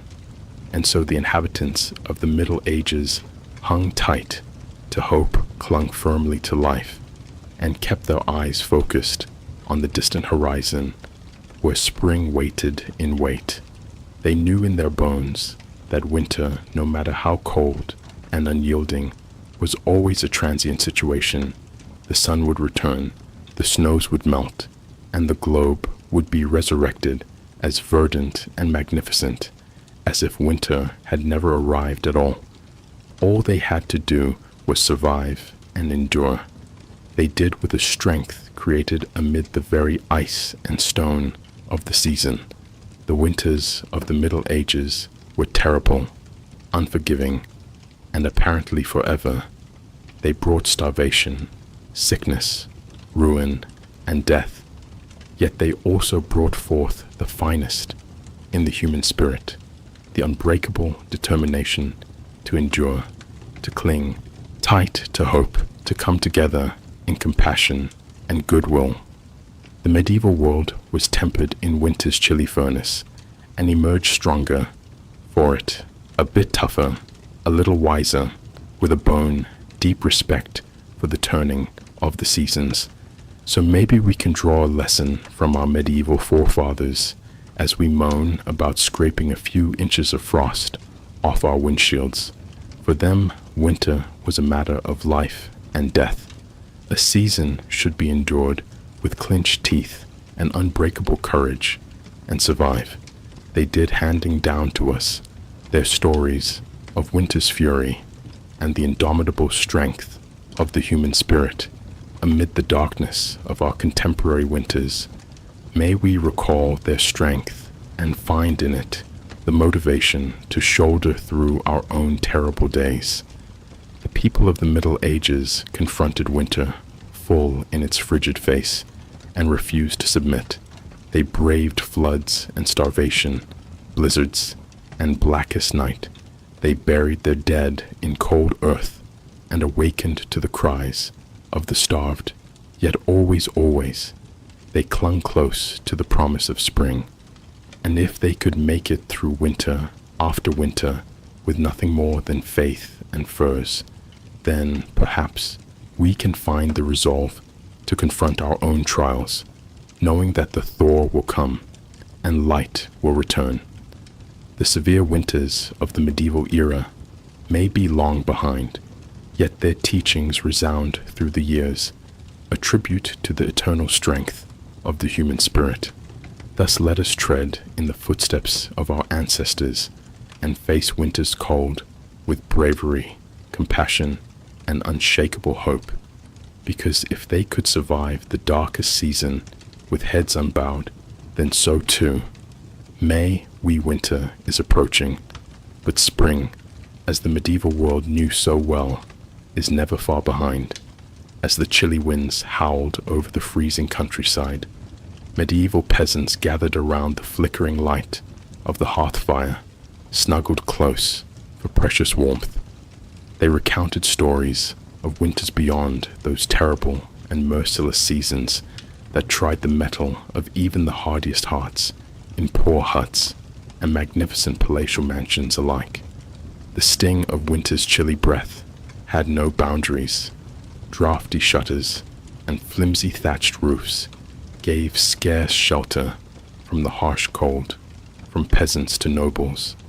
Everyone felt the bite of Jack Frost nibbling at their faces and freezing their limbs, yet others were lucky enough to have a raging fireplace around which to cluster. The crackling of the flames and the fragrance of smoking gave minimal consolation against winter's assault at the castles of the high-born Big Hall.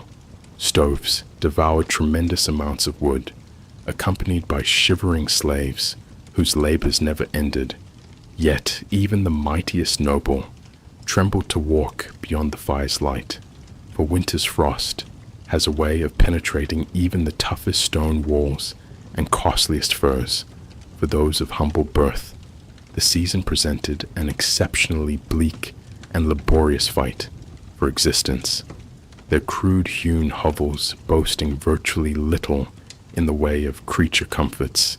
Scant rations of peat or wood scavenged from the forest barely fueled the spluttering fire. Families packed together in filthy confines, sharing body heat and inhaling air heavy with smoke and the fated stink of unclean people. It was a gloomy life, to be sure, and yet even in the midst of such privations, there were moments of brightness to be found. The warmth of community fires in the hamlet square attracted individuals out of their havils, if only for a little respite. Collected surrounding the leaping flames, neighbors swapped jests and jibes, tales and songs. For a short while, the harsh reality of winter appeared far away. Young couples sneaked secret kisses, their aurora undimemed by the cold. Youngsters yelled with pleasure as they scampered and slid over frozen ponds. Even the oldest felt the weight of their years lift, for a moment transported back to the carefree winters of their youth. Such interludes of merriment were all the more valuable for their scarcity. Winter's attack was merciless and unforgiving. Thoughts quickly shifted to empty tummies and the gnawing hunger that was the permanent companion of the impoverished hopes of spring's riches seemed a cruel farce as fields sat desolate under a covering of snow. The prospect of starvation loomed high in these lean times. A failing crop might bring catastrophe.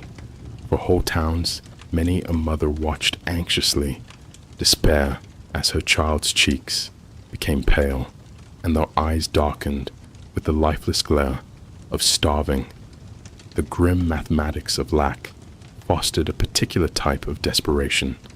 Stories abounded of the depraved depths to which some would go to fill their stomachs, strange actions that haunted the dreams of devout people, because hunger was not the only evil that plagued the land. Winter's icy breath spawned a horde of maladies that preyed upon the weakening populace. The hacking cough of pneumonia rang through many a foe as loved ones stared on helplessly. The virus and flux raged, unrestrained, decimating whole families. The very elderly and extremely young were particularly susceptible, their weak bodies ill-equipped to survive winter's onslaught.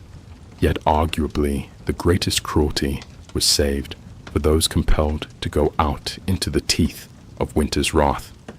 Passengers risked life and limb on dangerous ice-licked roadways. Many an unlucky wayfarer met their demise, swept up by whirling blizzards or plunging into thick snowdrifts. Their frozen bodies would not be noticed till the spring, thaw a harsh reminder of winter's terrible power. Even the courageous, even the robust soldiers of the kingdom were not immune to winter's depredations. Clothed in their thick armor, they became easy victims for the bone freezing cold that crept into every and rivet cold hands rendered clumsy by frozen gauntlets, fumbled with sword and shield. Once powerful chargers floundered in the thick snowdrifts as icicles grew on their heaving sides. Huge and tiny alike cursed the name of winter in the corridors of power. The crown weighted heavily on royal brows, furrowed with care, because even a ruler could scarcely command the seasons to reverse their inexorable cycle. The expense of maintaining the court supplied with provender and firewood was astonishing. Royal coffers moaned under the strain as greedy merchants gained rich gains from the king's lares. But for all the horrors it created, winter's dominion was not endless. Even in the depths of frigid misery, peasants clung to the promise, celebrating spring's fresh regeneration. The celebratory feast of Stephen brought a pleasant relief from winter's difficulties. For one raucous day, the world flipped upside down as a humble peasant seized the mantle of the ruler of misrule. Drunken revelry and bawdy tunes boosted spirits and brightened hearts. Laughing that balm for the careworn soul reverberated across the frostbitten country. In the fullness of time, winter's jeweled hold started to weaken. Icicles dropped from the eaves as the stronger light worked, its gentle, sparkling snow droplets, and crocuses forced their way through the softened dirt, delicate harbingers of winter's exit. The ground surged with fresh life, trembling from the torpid sleep of the winter months. Hearts soared and voices raised. Amid jubilant celebration, the feast of the plough honored the glorious homecoming of spring's green magnificence. Swift oxen pulled glittering plowshares through rich, dark ground when the cycle of planting and rejuvenation started anew. The lean seasons of winter quickly faded from memory as fields flowed with the green and golden wealth of the land. Gazing back over the generations, we marvel at the fortitude of our medieval forefathers. Year after pitiless year, they weathered winter's cruelties with a stoicism developed of necessity. Their strength of character and unbreakable relationships of community were the key of their survival in the face of unspeakable struggle. They discovered pockets of optimism and moments of common humanity. So the next, whenever we whine about the inconvenience of a delayed trip or the indignity of slippery streets, let's stop on Earth. Our present winter difficulties is simply a ghost of what once was in the fabric of human history. Harsh struggles of the Middle Ages indeed, they serve as a reminder of our species, resiliency, harshestness, most important, as we drift off to sleep, let us spare a thought for those who are in our dreams, maybe the children glimpse of their worlds, a harsher, cruel world, and yet one in which the dawn and soul shine all the brighter in the darkness that surrounds us. Who knows? Beautiful dreams, wild spring breezes, the frost of winter settled once again over the weary regions of medieval Europe, for the wretched peasants who ruled out a scant existence on the dirt, the very warmth, seemed to flee into the found throbbing chill, yes to the bone, having nothing more than rags on their back, the storms, yet the dew not a shiver in sight. Scream just outside their doors. Fireplaces and stalks of wood coming together under the warmth of the flickering light. But the most, the sole consolation was the shared enjoyment of family life. Those quarters, that sleep, washed water, hot steam out, bone flesh, coffee, eggs, terrible times that must have walked to death, wet, ending up alive on the other side, let us rain. The highest born heaven, warm edged firs, sumptuous feasts, not in frigid grip of the season. Castles, their lofty stone walls, enormous halls, like gigantic freezers, windows, pouring down into the sea. The mightiest of blazing hearths to dispel evil. There are stories of royal winter hardships that make one cringe. In some time in the 15th century, Queen Elizabeth Woodville, consort of King Edward IV of England, was claimed to have literally frozen to death in her own rooms one exceptionally freezing night. Although records are hazy and highly inflated, one tale suggests that despite being swaddled in long robes with furs, the unfortunate lady succumbed to the terrible cold and was discovered in the morning, frozen rigid as a board. Whether the tale is accurate or not, it undoubtedly highlights the deadly nature of winter. for even the most wealthy monarchs and queens may escape the gnawing starvation and filthy circumstances of their low-born people. Yet in certain ways, the perils of the season were a great equalizer. After all, royals could no more command the elements than they could exist without air. The cold made its way into even the most magnificent of medieval sleeping rooms, and so, as the days got shorter, as the evenings grow darker and more chilly, the entirety of medieval civilization prepared itself for the yearly assault of winter's fury, from the lowliest crofter to the loftiest lord. A sensation of grim endurance appeared to settle about the people, a knowing that the only way out was via stocks of grains and salted meats were examined and rechecked, every bit of wood and kindling painstakingly saved, and thick woolen clothing awoke in solemn expectancy.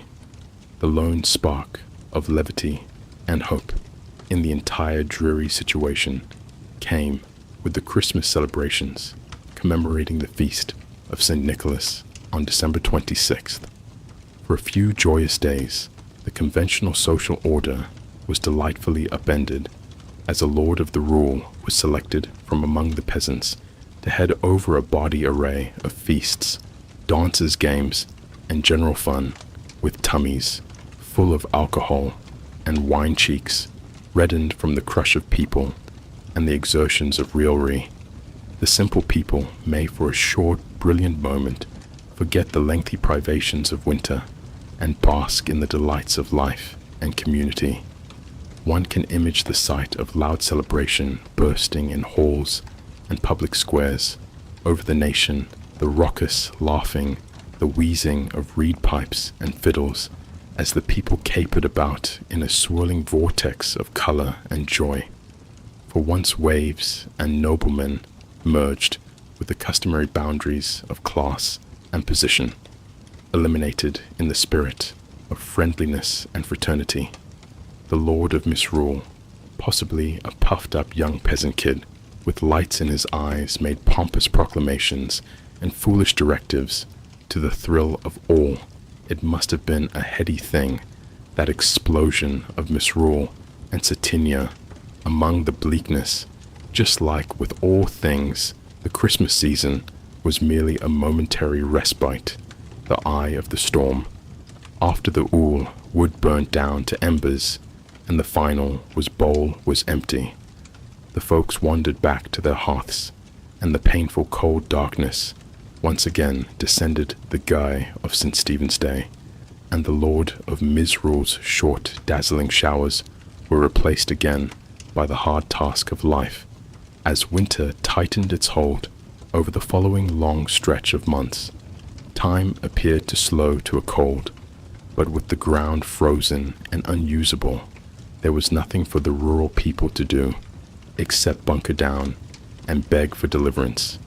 The decreasing days and increasing nights stretched like a wide gulf from which there was no, while huddled together in their rudimentary shelters against the terrible cold they must have despaired of, ever again feeling the kiss of spring's warm breath over their cheeks, because even the cruelest winter cannot stay forever, and certainly the first greening shoots of fresh life were already pushing up under the freezing earth, biding their time for those who survived, who clung to hope and to one other through the darkest days and coldest nights. The thaw would come. Again, the sun would return to the sky, the pulse quicken in the veins, the globe slowly shed its grays and whites for a blossoming flood of color. On plow, Monday, right after Epiphany, the ground might again be tilled, and the huge wheel of the agricultural year would creak back into action. The people would emerge, blinking into the dim but increasing light of spring, thinner and terribly worn, but alive and happy of it. Fields would be furrowed, seeds sown, flocks pushed out to feed on green grass, and the entire joyful dance of life would begin anew. Yet that was yet to come. For now, the merciless heart of winter pounded on, and the inhabitants of the Middle Ages steeled themselves once again to endure its cold downpour.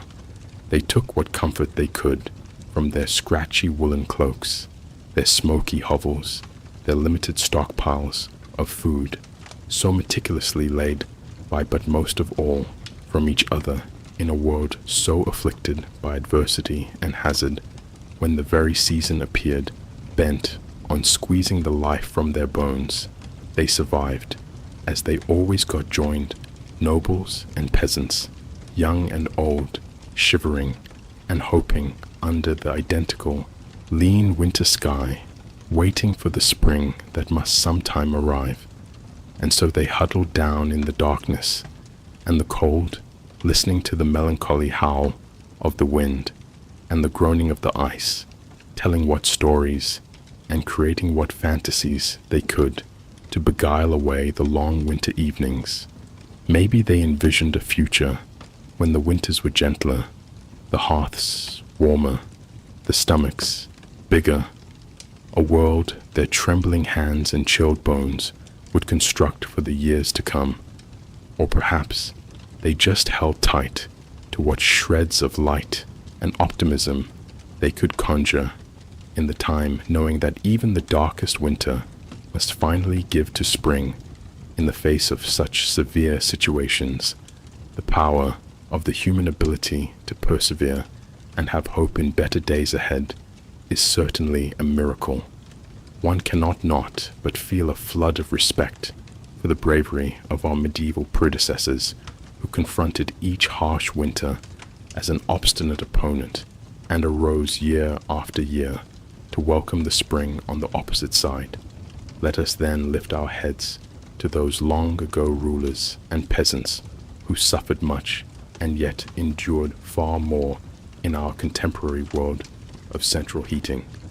Considering on-demand food delivery, it might be easy to overlook the struggles they suffered as a matter of course. Yet as we slip off to sleep in our cozy beds, maybe we might spare a thought for those cramped medieval hordes and wonder at the tenacity that sustained them through winter after winter, waiting for the night's return. A world so often cold and dismal, such resistant optimism and perseverance.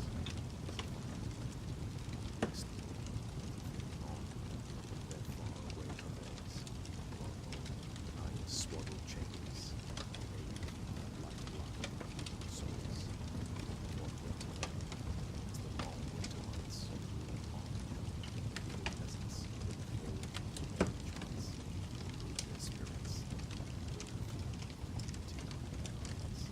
despite the trials. One such light of hope was the feast of Thanksgiving, observed each year on the same Pacific. While the origins of this holiday are somewhat mysterious. By the Middle Ages, it had become a treasured custom in most of Europe after the serious religious observances of Christmas Day. St. Stephen's Day was a day for merrymaking, eating, and the playful reversal of usual social roles. Essential to the celebrations was the habit of misrule, when a peasant or commoner would be named Lord of Misrule for the day and handed the ability to order their society's superiors. This light-hearted upending of the established quo gave a much-needed release valve for the tight class tensions that generally governed medieval existence. The Lord of Misrule presided over a topsy-turvy day of revelry, leading raucous processions around the streets, beginning malicious diversions, and decreeing that everyone from nobles to peasants should make merry. Together skilled performers, like minstrels, jugglers, and jesters, would ply their professions, while games of chance and skill kept the spectators entertained. Bawdy comic skits termed mummers' plays were produced, reenacting events from tradition and folklore in broad, exaggerated strokes. Mimic jousts and farcical judicial hearings elicited peals of laughter, a pleasant respite from the gloomy reality of winter existence. Of course, no medieval celebration was complete without a nice feast on St. Stephen's Day. The Lord of Misrule may request that the affluent offer food and drink for the entire community, a benevolent gesture that promoted kindness and friendship. Among everyone, roasted meats were the focus of the feast, from geese and capons to the famous roast boar's head, marched in with tremendous fanfare, minced pork pies loaded with dried fruit.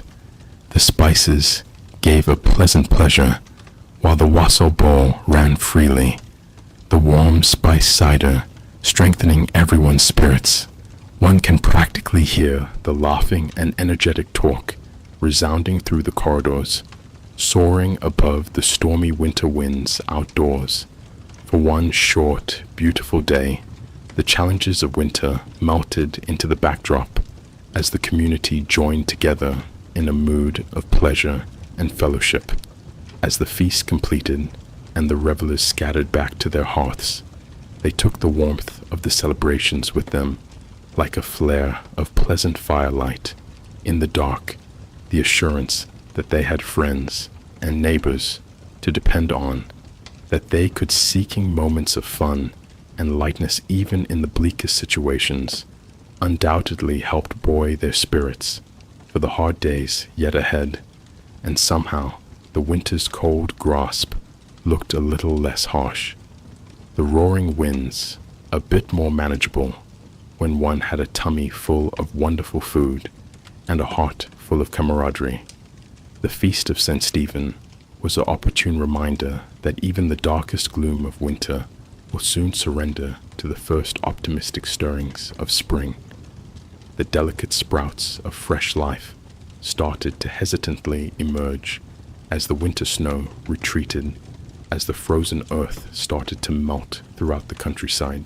Alert eyes anxiously watched for the emergence of snowdrops, those courageous tiny flowers that forced their fresh green stems and exquisite white petals through the melting slush. Their appearance announced that the long darkness of winter was finally ending. As the season of renewal approaches in villages everywhere, tired folk cheered to witness the first signs of color and energy restored to a landscape that had been buried in freezing white stillness. After so many months, with a renewed bounce in their stride, medieval peasants returned to the rhythms of the agricultural year. The enormous wheel of existence starts to circle.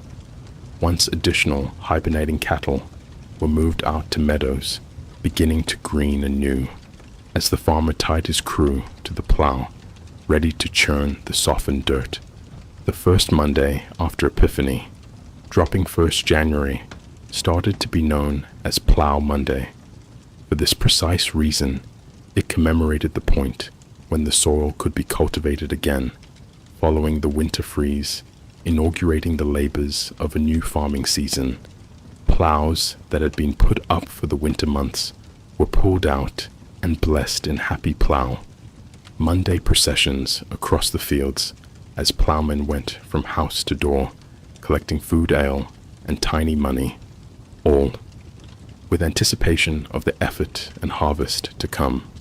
One may envisage a weather-beaten community crowded around their common plot, faces turned gratefully towards the sky lightening into a softer shade of blue.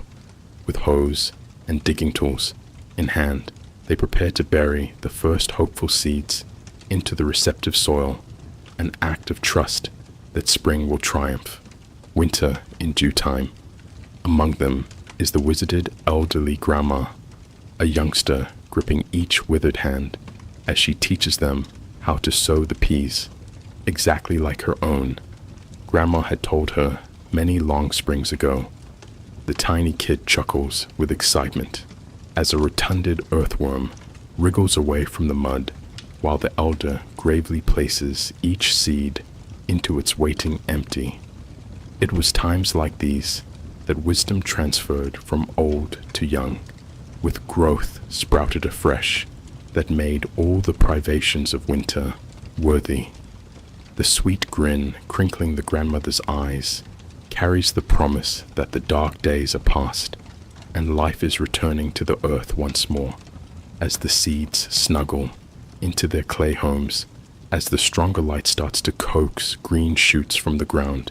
The specter, when winter eventually breaks its icy grasp and glides away, the pall of cold and death that lingered for so long, alleviated by a spirit of hope and regeneration, carried on spring's soft winds.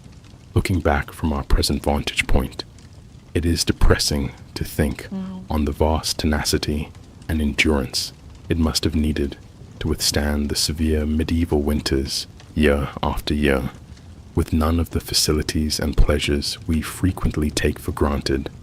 Their mere survival through to spring was an achievement worthy of awe, and nevertheless, in the face of great adversity, medieval people still managed to find reason for hope, joy, and celebration, the warmth of community, the promise of spring, the healing power of laughter and companionship.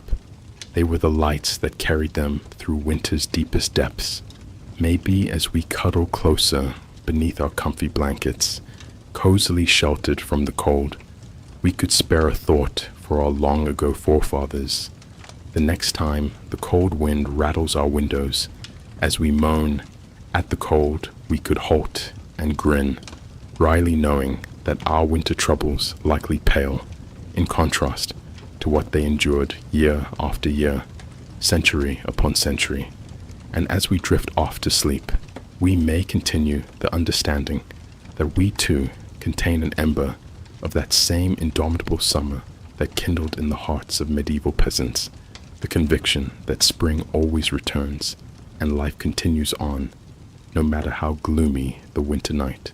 So, as the final light fades and the breeze whispers a lullaby against the agony, I welcome you to let your mind roam back through the years, to walk beside those faraway forefathers as they conquered against winter's freezing showers. May their bravery and indomitable spirit influence your dreams tonight. And if this voyage via history has piqued your interest, I advise you to like this video and subscribe to the channel. There are always more dull stories to lull you into comfortable asleep. Till next time, my buddies, sleep well and think about toasty hearths and fresh green buds stirring under the snow. Good night.